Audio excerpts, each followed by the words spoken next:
أعوذ بالله من الشيطان الرجيم. بسم الله الرحمن الرحيم. وكذلك بعثناهم ليتساءلوا بينهم، اور اسی طرح ہم نے ان کو جگا دیا تاکہ وہ آپس میں ایک دوسرے سے پوچھیں. قال قائل منهم كم لبثتم، ان میں سے ایک کہنے والے نے کہا کہ تم کس قدر ٹھہرے ہو. قالوا لبثنا یوما او بعض یوم، بعضوں نے کہا غالباً ایک دن یا ایک دن سے بھی کچھ کم رہے ہوں گے. قالوا ربكم اعلم بما لبثتم، وہ دوسرے کہنے لگے تمہارا رب خوب جانتا ہے جتنا تم یہاں ٹھہرے. فبعثوا احدکم بورقکم ھذا الی المدینہ، پس بھیجو کسی ایک کو ان سکوں کے ساتھ شہر کی طرف. فلینظر ایھا ازکا طعاما، پھر وہ شخص تحقیق کرے کہ کون سا کھانا زیادہ حلال ہے. فلیاتکم برزق منہ، سو اس میں سے تمہارے پاس کچھ کھانا لے آئے. ولیتلطف، اور یہ سب کام انتہائی خوش تدبیری سے اور باریکی سے کریں. ولا یشعرن بکم احدا، اور کسی کو تمہاری خبر نہ دے. انہم ان یظہروا علیکم یرجموکم، اگر ان لوگوں کو پتہ چل گیا ان پر یہ خبر ظاہر ہو گئی. یرجموکم، یا تو وہ تمہیں پتھروں سے مار ڈالیں گے. او یعیدوکم فی ملتہم، یا دوبارہ پہلے دین پر وہ لوٹا دیں گے. ولن تفلحوا اذا ابدا، اور ایسا ہوا تو تم کبھی بھی فلاح نہ پا سکو گے. کل کے درس میں اصحاب کہف کی غار کے اندر سونے اور غار کے اندر رہنے کے حالات کو اللہ تعالیٰ نے بیان فرمایا، اور آج کی ان آیات میں اصحاب کہف کے بیدار ہونے کی حالت کو اللہ تعالیٰ نے بیان فرمایا. 300 سال سے زیادہ کا عرصہ اصحاب کہف غار کے اندر سوئے رہے، اور جب تک اللہ نے سلائے رکھا 3 صدیاں وہ سوئے رہے.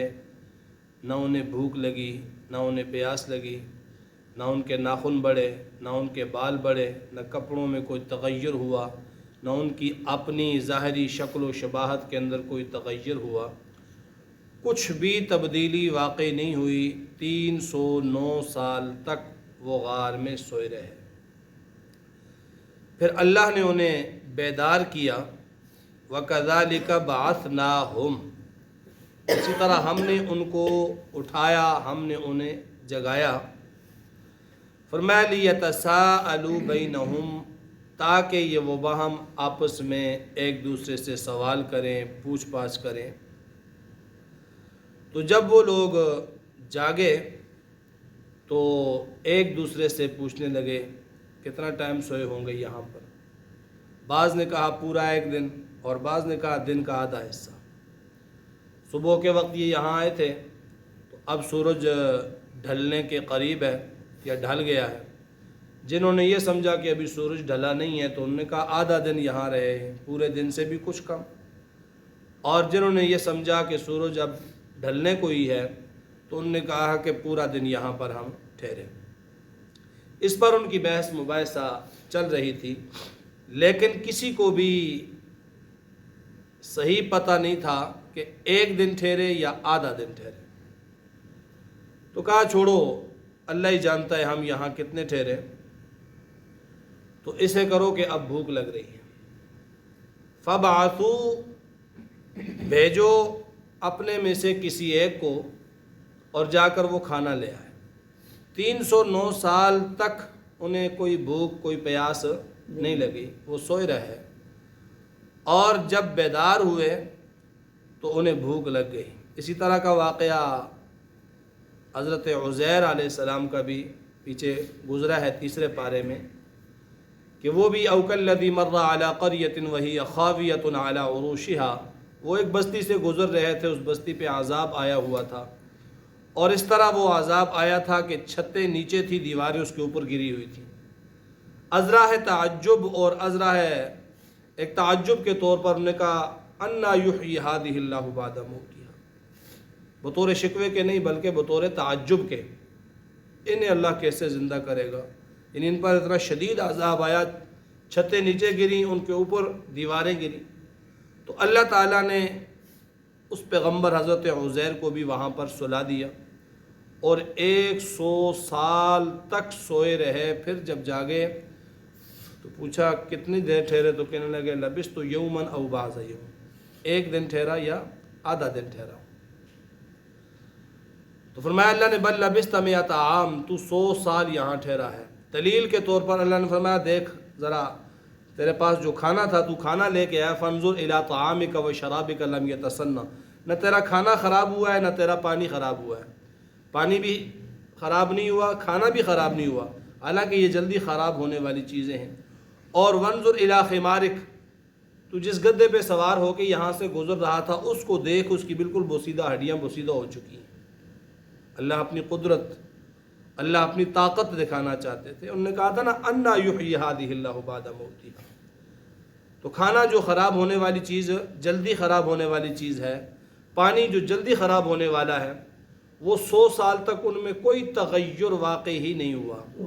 اور گدھا ان 2 چیزوں کی بنسبت تھوڑا دیر سے خراب ہو، کیونکہ مرا تو نہیں تھا، ان کے ساتھ تھا، وہ پھر مرا، اس کی گوشت گلا، پھر اس کی ہڈیاں نکل آئیں، تو فرمایا گدھے کی حالت دیکھ اور کھانے کی حالت دیکھ۔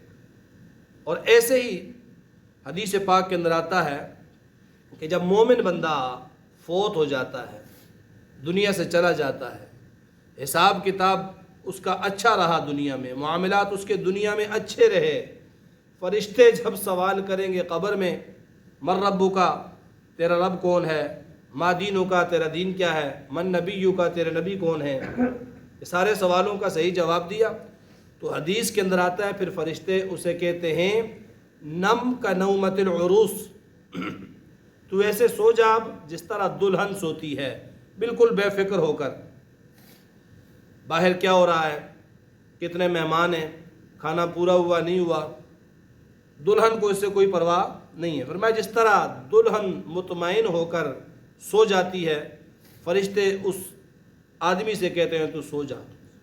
اور قیامت کے دن جب اللہ تعالیٰ مردوں کو زندہ کریں گے تو اسے ایسے لگے گا جس طرح ابھی جو ہے وہ میں سویا تھا اور ابھی ہی جاگ گیا۔ یہ اللہ کے نظام ہے۔ تو اصحاب کہف آپس میں کہنے لگے 1 دن یا 1 دن سے بھی کم عرصہ یہاں سوئے ہیں۔ انہوں نے کہا چھوڑو، ربکم عالم بما لبثتم، اللہ ہی کو پتہ ہے یہاں ہم کتنا ٹھہرے۔ اور فبعثوا احدکم بورقکم هذه الى المدینہ، ایک کو بھیجو سکے دے کر، کچھ ورق کہتے ہیں چاندی کو، چاندی کے جو سکے ہیں انہیں ورق کہا جاتا ہے عربی میں، تو یہ سکے لے جاؤ اور کچھ کھانا پینا جو ہے نا وہ لے آؤ۔ اور کہا کہ اس طرح جاؤ فَلْيَنْظُرْ أَيُّهَا أَزْكَى طَعَامًا، وہاں بازار میں جاؤ تو سب سے زیادہ جس کا کھانا حلال ہو اور طیب ہو، پاکیزہ ہو، ازکا، زکی، پاک، اور ازکا بہت زیادہ پاکیزہ کھانا ہو، وہ لے کے آؤ۔ دیکھ بھال کے کسی ایسے بے ایمان کے ہوٹل سے نہیں لانا، کسی بے نمازی کے پاس سے نہیں لانا، کسی بے دین اور کافر کے پاس سے نہیں لانا، جو زیادہ اچھا کھانا ہو، پاک کھانا ہو، وہ لے کے آنا۔ اور یہاں سے ایک بات اور بھی معلوم ہوئی کہ بزرگی کا معیار صرف نمازیں نہیں ہیں، بزرگی کا معیار صرف روزے نہیں ہیں، بزرگی کا معیار صرف خانقاہ بنا کر بیٹھ جانا نہیں ہے، بزرگی کا معیار لمبے لمبے چغے اور لمبے لمبے شملے باندھنا نہیں ہے، بزرگی کا معیار ہے کہ وہ جو کھا رہا ہے، جو پی رہا ہے، وہ کیسا ہے۔ حرام کھانے والا کبھی بزرگ نہیں ہو سکتا، حرام کھانے والا کبھی پیر نہیں ہو سکتا، حرام کھانے والا کبھی مرشد نہیں ہو سکتا، حرام کھانے والا کبھی بھی مقتدا، رہنما اور پیشوا نہیں ہو سکتا۔ سب سے پہلی جو چیز بزرگی کی علامت ہے وہ حلال کھانا ہے۔ ایہم ازکا، کیوں؟ کھانے کے ذریعے سے جب بندہ کھاتا ہے تو جسم کو قوت ملتی ہے، طاقت ملتی ہے، اس سے پاک خون بنتا ہے، پاک خون سے پاک اخلاق جنم لیتے ہیں۔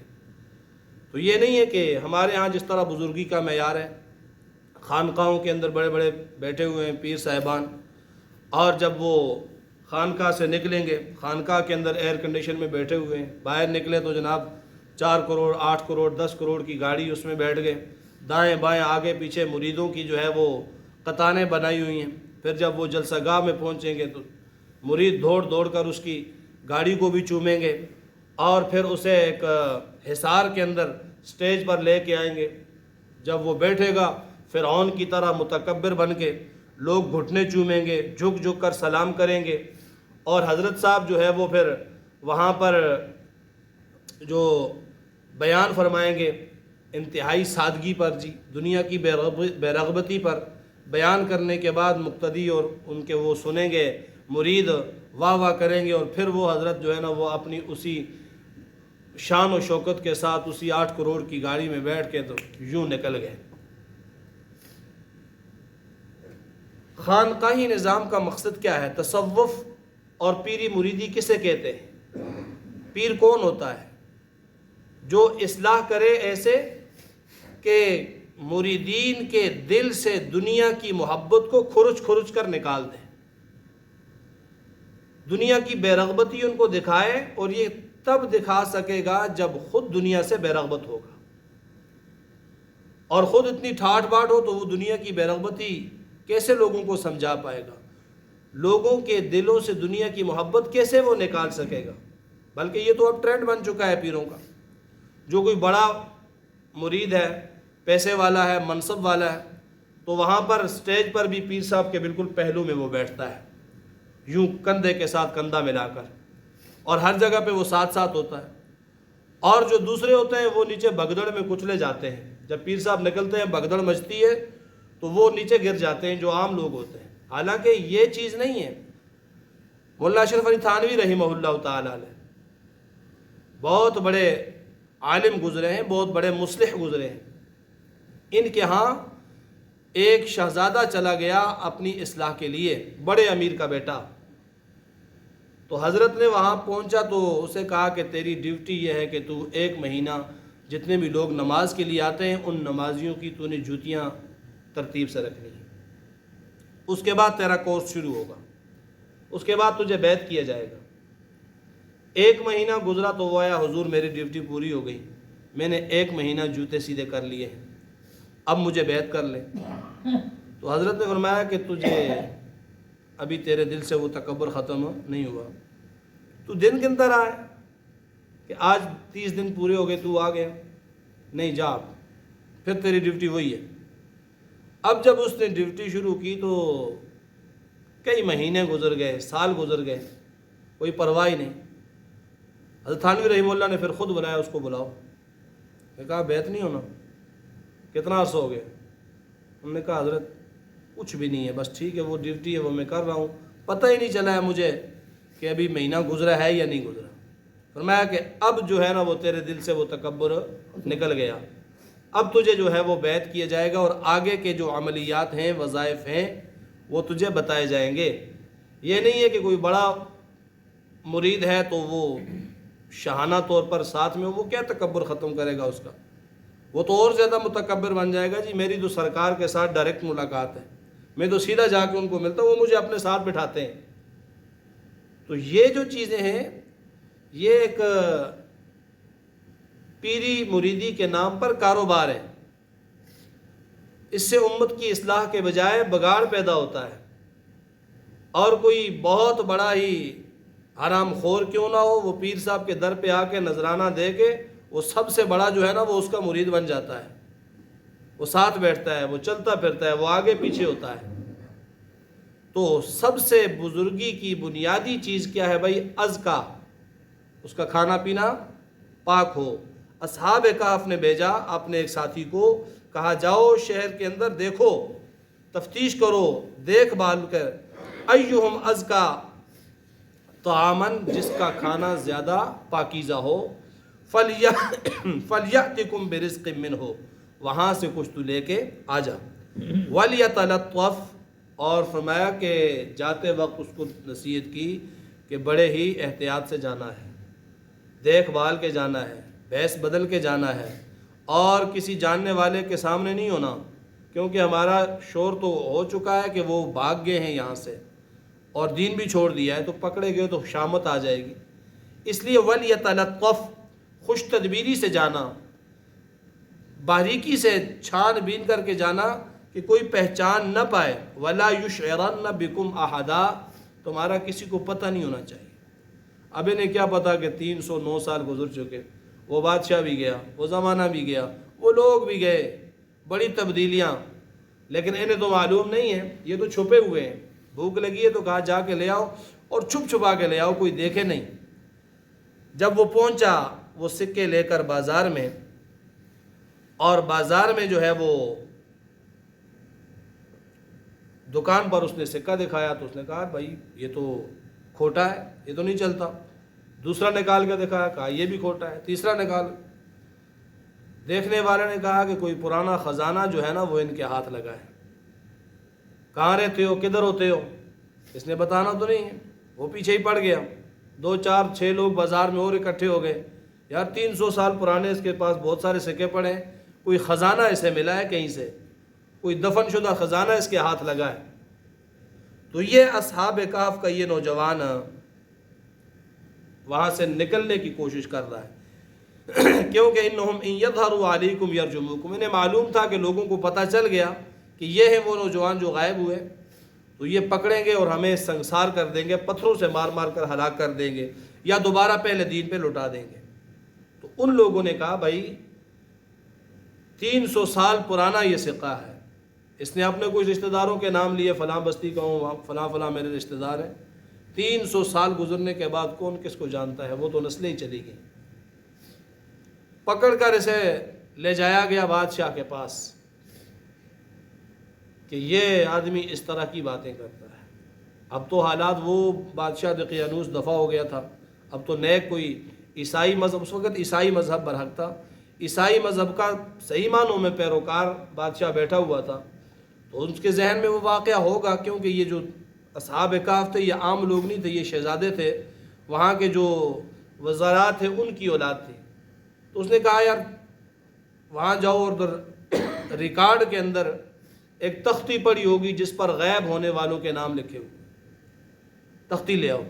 تختی لائی گئی، نام دیکھے، ان سے نام پوچھے، یہی ہیں۔ ان نے پھر اسے کہا کہ تم 3 صدیاں جو ہے وہ چھپے رہے، تمہیں بڑا تلاش کیا، تم ملے نہیں، تو اب جو ہے وہ تمہیں اعزاز کے ساتھ واپس ہم لے کے آئیں گے۔ یہ لوگ ان کے ساتھ ہو گئے کہ جا کر ادھر غار سے لے کے آتے ہیں، یہ تو بڑے اچھے لوگ ہیں، نیک لوگ ہیں۔ وہاں جب پہنچے یہ بھائی جو کھانا لانے کے لیے آیا تھا، یہ اندر داخل ہوا، اور اندر والوں نے جب باہر لوگوں کا شور سنا تو انہوں نے کہا اب تو پکڑیں گے، اب تو پکڑیں گے، اب ماریں گے بھی، اور دین سے بھی جو ہے وہ ہٹا دیں گے۔ تو انہوں نے کہا یا اللہ اب تو ہی ہے ہمیں ان لوگوں کے شر سے بچانے والا۔ ان کو تو معلوم نہیں تھا۔ جب یہ اندر گیا تو اللہ تعالیٰ نے یہ زمین پر جو ہی لیٹے تو اللہ نے سب کی روحیں قبضہ کر دی، سب کو موت آ گئی، سب دنیا سے چلے گئے۔ تو پھر ان لوگوں نے نا وہاں پر جا کر پھر دیکھا، ظاہر ہے اللہ تعالیٰ کے یہ غیب کے پردے ہیں، تو وہ اس پر قادر نہیں ہوئے کہ وہ غار سے ان کی میتوں کو اٹھا کے لے آئیں۔ تو وہاں پر وہ انہوں نے دیکھا، اور پھر انہوں نے اور منصوبے بنائے، یہاں پر کیا کرنا چاہیے، دربار بنائیں یا مسجد بنائیں۔ انشاءاللہ وہ کل کے درس میں بیان کریں۔